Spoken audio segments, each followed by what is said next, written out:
Si cette phrase ne te fait rien, va en bas, appuie sur le bouton se désabonner, parce que c'est intolérable. Ne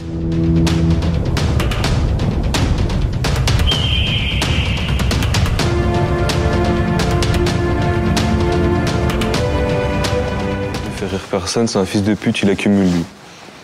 Ok. Et qu'est-ce qui t'a pris d'écrire ça? J'ai voulu l'exprimer sur les réseaux, d'exprimer sans avoir des répercussions autres que morales. Pourquoi écoute-t-on les critiques plus que les compliments?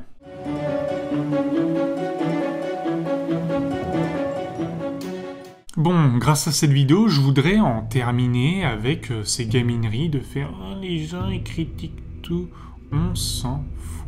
On va enfin finir de se demander pourquoi les gens critiquent et surtout pourquoi on y prend attention. Et pour ça, il faut comprendre l'instinct animal, l'instinct humain. Donc la critique revêt le costume de la menace et le compliment revêt le costume de la banalité. Exemple, si tu marches sur une route, que tu croises un personnage qui te dit « la vie continue » et que tu croises un autre personnage qui va te dire « la vie peut s'arrêter », lequel tu écoutes? Eh bien, celui qui te prédit la menace, parce que c'est un instinct de survie simplement de te dire ok, va falloir que je me méfie. Et la critique, c'est exactement pareil, et c'est pour ça qu'on y prête plus d'attention. Et en sachant cela, tu sais instinctivement que la critique va plus te marquer que le compliment. Donc tu vas savoir que c'est normal de porter plus d'attention sur la critique, puisqu'elle menace potentiellement ta vie sociale, si elle détériore ton image par exemple. Mais en sachant cela, tu es préparé, tu sais que c'est normal. Donc, de plus en plus, tu vas t'en foutre.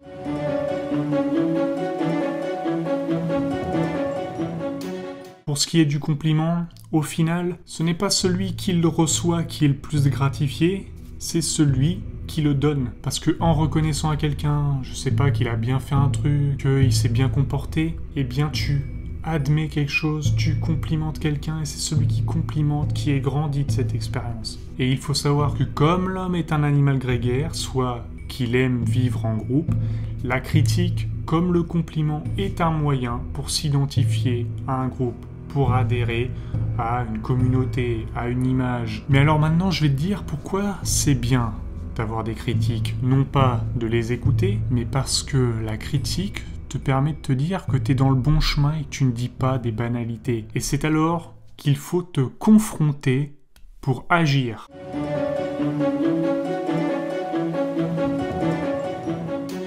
En effet, Nietzsche est un de ces rares auteurs qui promeut la confrontation pour chercher à s'améliorer.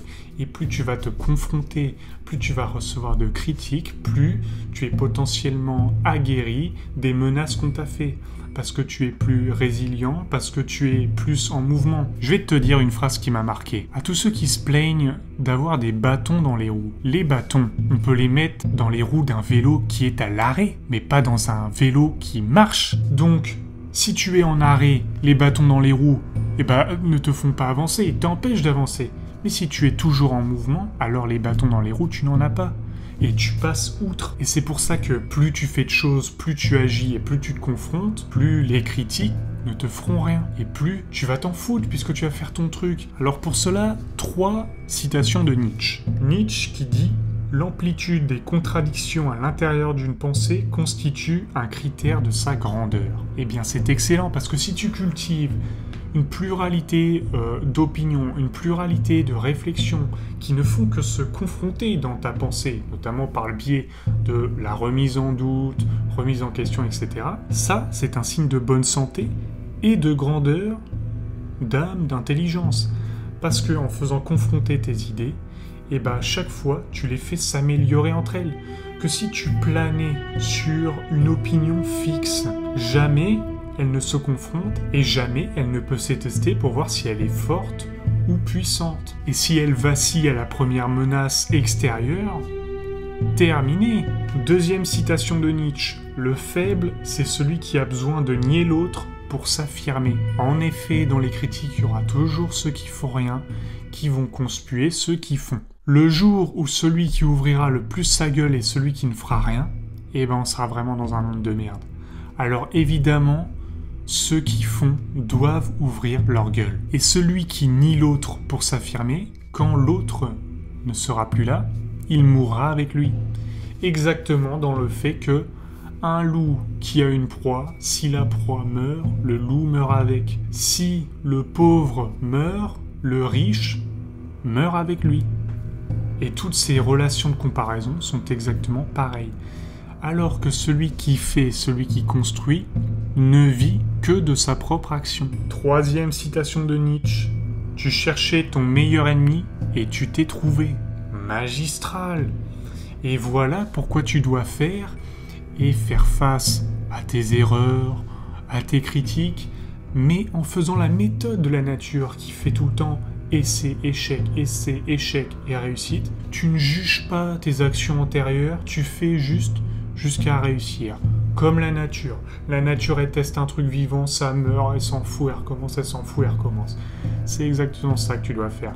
Tu veux faire une musique, tu fais une musique, tu t'en bats les couilles, ça marche ou pas. Tu t'écris un livre, tu le publies, ça marche, on s'en cogne. Tu fais une peinture, ça marche, on s'en cogne. Tu fais une vidéo, ça marche, on s'en cogne. Un site, ça marche, on s'en cogne. Un bricolage, ça marche, on s'en cogne. Le but, c'est de faire des efforts et par la somme de ces efforts, devenir quelqu'un qui grandit, qui progresse. C'est simplement ça. Et tu es l'œuvre de ta propre action.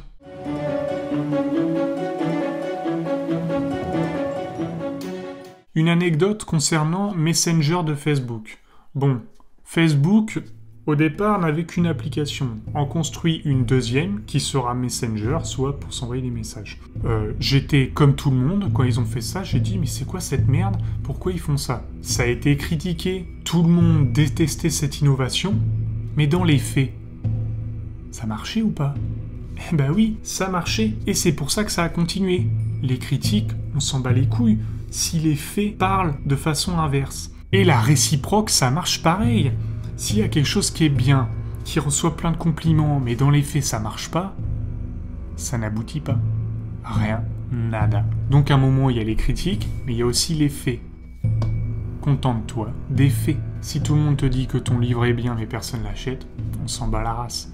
Si tout le monde achète ton livre et te dit que c'est de la merde, ben oui, mais t'es devenu un écrivain à succès. On s'en bat les couilles.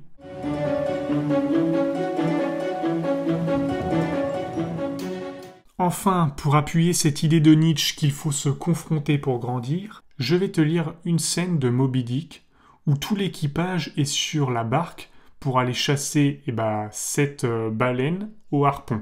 Les requins, impitoyables, accompagnaient toujours Achab, le capitaine, à travers les vagues. Ils le suivaient sans répit et mordaient sans discontinuer les rames au point que, presque déchiquetées, elles laissaient dans la mer de menus éclats chaque fois qu'elles y plongeaient. N'y faites pas attention, ces dents ne font que donner plus de mordants à vos rames. Ramez toujours, la mâchoire du requin est un meilleur appui que l'eau qui cède.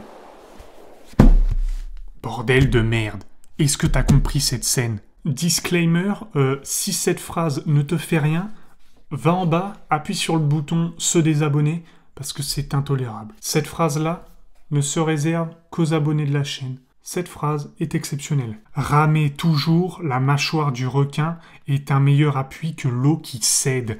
Qu'est-ce que ça veut dire? Que plutôt que de naviguer dans les eaux tranquilles où tout le monde te complimente et où tu fais que de ramer sur de l'eau douce, eh bien, il vaut mieux une tempête. Il vaut mieux des requins pour t'appuyer dessus et ramer toujours plus vite, toujours plus fort. Et aller toujours plus vite, toujours plus fort. Voilà ce que ça veut dire. Ramer toujours, la mâchoire du requin est un meilleur appui que l'eau qui cède, car la confrontation est un meilleur appui pour avancer. Voilà pourquoi on lit.